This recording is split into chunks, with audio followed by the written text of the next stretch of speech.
the pressures that are put upon us, that's what makes things or can being able to learn how to manifest properly and manifestation in all its different forms, right?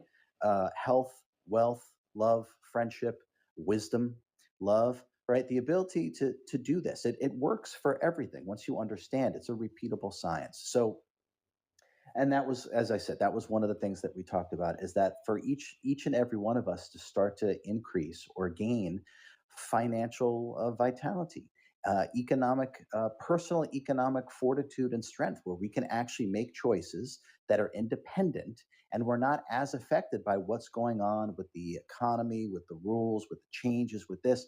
And so that's one of the main things that we talked about. And it'll make a massive, massive difference for people. And as you know, I've created multiple courses in regards to manifestation and as it pertains to directly to material wealth, although it works for everything, absolutely everything. Deal with the other class if it gets, can it sell out? That's for those that were trying to get in, and thank goodness Justin helped me at the exact time that it was needed. There, just the way that our system was set up, it had reached its limits. So, and then we had to make a change, and then there was another limit. So essentially, because of the I guess the popularity of the first call, the same thing with this. There is an absolute cap to how many people will be, and it's also live. So there's a cap to it. So if you are invest in yourself, the course will pay for itself 100 times over, 1,000 times over. But yes, there is a cap. So don't just keep waiting. Get in there now, because I have a feeling at some point it's going to be closed. Yeah, I completely agree. So, like I said, I've seen the doc. It's beautiful. Highly recommend you guys jump in. But RJ, this class is obviously going to be on the mechanics of money. But do you think that these teachings, can they be applied to other aspects of our life as well? Yeah, and that's kind of what we talked about before, Justin. So manifestation is once you actually understand how it works, and we have to go beyond mental understanding too, and that's what. Not a bad word. We are abundance itself in all its forms, and if people want to limit themselves, they can go right ahead. There's no issue with self-imposed limitations, but we really don't have it. And so that's really the point behind this. But we have to have a different understanding. And then we have to do things differently. And only then do we get different results. And I'm going to say it one more time.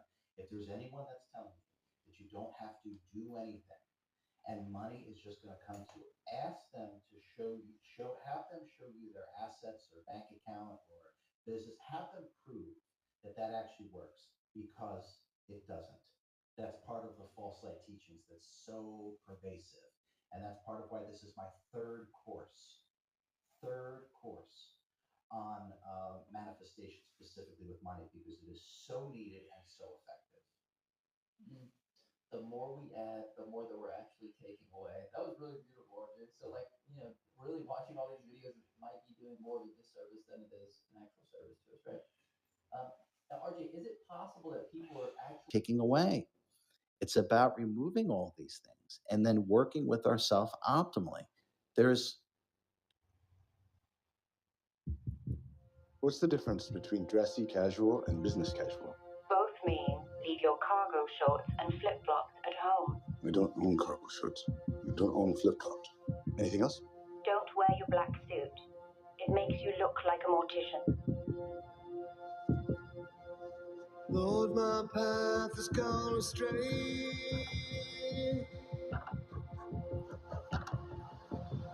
I'm just trying to find my way.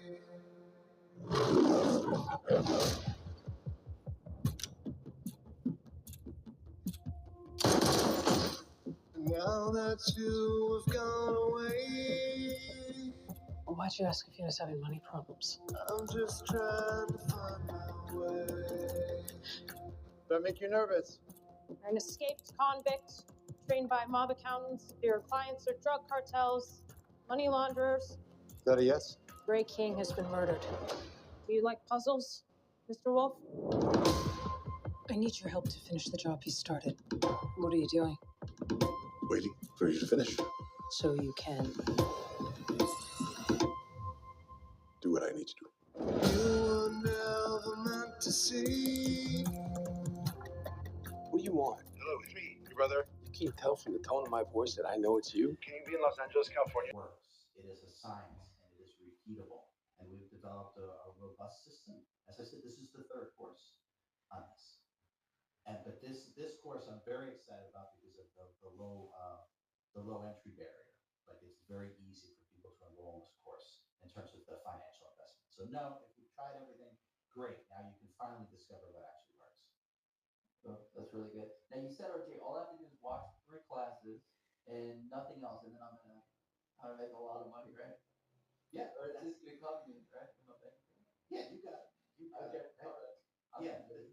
yeah, this is all. Yeah, the false light. You don't have to do anything. There's no efforting. There's no straining. There's no actions. There's no behaviors. There's no being in sync in terms of desire, intention, thought, emotion, action, behavior. This is what I mean. You have not seen or heard anything like the courses that I teach on manifestation. It is way different, and it actually works. One of the things that I was going to ask, RJ, is what is the craziest manifestation teaching that you've heard somebody else speak about that's just wildly wrong or like as far off basis as possible? Is is it what you were just referring to, or do you have any more? Well, that's one of them. I mean, it comes up. I keep creation and manifestation is a science, and it does work the same way over and over again. But it can be contextual based upon, say, like the timeline or the time that we're in. So the way that I embody it and teach it now is different than the way that I embodied it or teach it, or anyone else for that matter, the way someone else embodied it and teached it 400 years ago or 8,000 years ago, or will be teaching it for 4,400 years from now. So if we have to have a commonality of language, and for me, one of the things that I take pride in is the ability to capture and explain sort of the uncapturable and the inexplainable in a very simple way where there's instant takeaway and instant understanding. So for me, it's not necessarily, is there anything really new under the sun? No, not really. But the way it is presented and within the context of the timeline, about money. It's never been just about money. It's about working with ourselves optimally and properly. And one of the results of that is the manifestation or creation of material wealth. I like it. I'll just chill out here and watch the videos. We'll flow in. I think the mistake that we make, and that's just a thought that's not me, but people think that you don't know manifestation until millions of dollars are just flowing in. But there's a lot of other big ones that happen along the way. Yeah, just like you said, RJ. I've had better relationships and just a better quality of life since a lot of the manifestation stuff that I've learned from you. And also another thing is I don't feel the need to keep watching manifestation videos. I think that's a beautiful piece. Like that peace of mind knowing that less is more, just like you said. So highly recommend it. And butterscotch. And I think, if I remember right, I haven't had those in a long time. But for me, it was the reverse order. Butterscotch was my favorite, then vanilla, and then chocolate. But butterscotch would be numero uno. I typically disagree with you, but you're spot on with that one. Over the important, always my favorite too. Yeah. Yeah, over the important stuff, we're in agreement. That's right. Yeah. Yeah, Right. I'm just Yeah. kidding. So, anyway, RJ, you knew this was coming. We need a word of the day for this video. So what do you think the word of the day should be?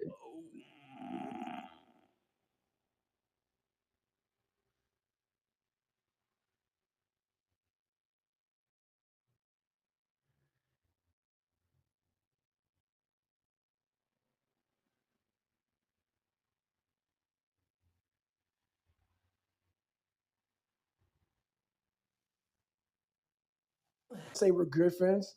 I'm just joking, Adam. I know you can hear me right now. He became a pain in my fucking. He helped out a lot. I'm a real raw, sadistic type of mindset, and he helped me put that on paper, man. So I give him a lot of credit for that. Well, it comes across. The book is outstanding, and it's more than just sitting across you and you telling your story is one detailed history of Right. how you became to be the person you became. I think it's very educational for people. I started really realizing that when I started overcoming myself, I started getting around these real alpha males, these hard men. And I always put people way above me when I was growing up. Like my God, they had to have a lot more than me to get to where they're at. And a lot of them did. But once you get around the best of the best of the best people, you can kind of start breaking them down and realizing, man, you're just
or giving yourself advice, you would say that's what the thing is to do. So do you think that's what it was, like your subconscious, or you stripped away from all the bullshit when you couldn't lie to yourself because it's a voice in your head? That's exactly it.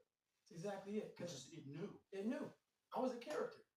I was trying to find myself through a character. I was making different hairstyles and sagging my pants, and I was off. I was off, man. I was a clown. I was a clown, and I was like, this is not what you're supposed to be in life, man. It's ugly when you look in that dirty mirror and you're trying to do a new hairstyle to go to school. You know, I had a hairstyle one time where I shaved the top of my head. You know how old men had the hair like leaving their head? Yeah. Yeah. So I went to school with hair on the side of my head and in my back, and I shaved the whole top of my head. I went to school like that, you know. And then I had like, What did the kids say? I learned to laugh at yourself too. Once you go through that shit, so there's a lot of parts in there. There's a lot of me against a lot of white people. You know, who hire me to speak. I'm not gonna do the routine. I often do it sometimes. And think about it. I was a 36 black guy to go through SEAL training. Okay. Out of how many people? Out of probably looking at probably 11, 12, like to make it through, probably 13,000 SEALs. I was probably the 36. I was the 36 black guy to make it through. You know, since like the 1940s. You know, you're looking at almost 70 years. Wow. Yeah. So do the math on that. So there's not a lot of black guys, and so I take that and I make a nice comedy skit out of that shit. You know, like the first time they tied me up and threw me, it's called drown proof. Yeah. So I'm negative boring as hell. You know, people have situations where someone does something and we all attack that person, like on the media. If someone does something wrong, everybody now is fucking perfect. And we now judge this guy. I don't judge him. I don't judge anybody. What I do is I start studying them. Why did they do that? Not in a judging way. I want to learn from you. What'd you get out of your dad? I got that he grew up rough. He was very insecure, had a lot of kids, and his insecurities just trickled over onto us. So yeah, he jacked us up real good, but he never fixed himself. So if you never fix yourself, the next person in line is gonna get the rap. And we were next in line. You know, his first wife, killed herself or whatever happened, and got burned up in the house or something, some craziness. There's a lot of stuff that goes on there that I didn't put in the book because I don't feel because what I realized at that time, once again, I failed again. I thought, so what you talk about is I took this ASVAB test. I didn't know how to read and write pretty much in high school. I was like a fourth grade reading level. I took that test a few times and I finally passed it. And when I passed it, I actually drove my car to the daggone airport and watched planes take off. Because I was like, I'm gonna be on one of those planes one day going to Air Force boot camp. So I always fix the things on the surface. So if I couldn't read and write, I learned to read and write. I would always fix these things on the surface now. It's evil, man. Yeah, it's good. It's amazing. I started getting tightness in that when I was running a lot. Like I'd never gotten tightness in that area before. Yeah. It seems like that's a running thing, right? It's a running thing, also a very stressed thing. If you're real stressed out, man, like for me, I talk about the origin, where things started. My body was so wrapped tight, I didn't know where to start. I started with the psoas muscle, so that's a real good spot. The problem with these, But you have to have the will, the heart, the courage to go that distance when you're exactly jacked up. You have nothing left to give and give more. that is an interesting thing about the mind is that you can find inspiration, and when you find inspiration, when you get charged up, all of a sudden you have energy. That's right. It's weird. I talk